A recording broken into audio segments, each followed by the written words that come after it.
बिस्मिल्लाहिर्रहमानिर्रहीम। हज़रत अबू हुरैरा रज़ी अल्लाह ताला अन्हु की वालदा का क्या नाम है? हज़रत अबू हुरैरा रज़ी अल्लाह ताला अन्हु की वालदा का नाम उमीमा रज़ी अल्लाह ताला अन्हा था। हज़रत अबू हुरैरा रज़ी अल्लाह ताला अन्हु फरमाते हैं कि हज़रत उमर रज़ी अल्लाह ताला अन्हु ने उनको अमीर बनाने के लिए बुलाया। उन्होंने अमारत कबूल करने से उमर रज़ी अल्लाह ताला अन्हु को इनकार कर दिया। हज़रत उमर रज़ी अल्लाह ताला अन्हु ने फरमाया, क्या तुम अमीर बनने को बुरा समझते हो? हालांकि ऐसे तो उस शख्स ने मांगा था जो तुमसे बेहतर थे।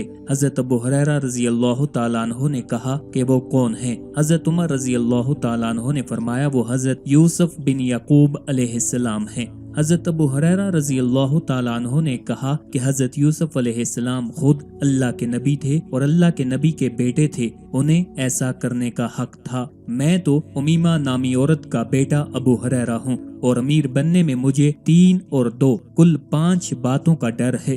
हज़रत उमर रज़ी अल्लाह ताला अन्हु ने कहा, 5 ही क्यों नहीं कहते? हज़रत अबू हुरैरा रज़ी अल्लाह ताला अन्हु ने कहा, 2 बातें तो ये हैं कि मैं इल्म के बगैर कोई बात कह दूं और कोई गलत फैसला कर दूं। अमीर बनकर मुझसे ये 2 गलतियां हो सकती हैं, जिसके नतीजे में 3 सजाएं मुझे अमीरुल मोमिनीन की तरफ से मिल सकती हैं। मेरी कमर पर कोड़े मारे जाएं, मेरा माल छीन लिया जाए और मुझे बेआबरू कर दिया जाए।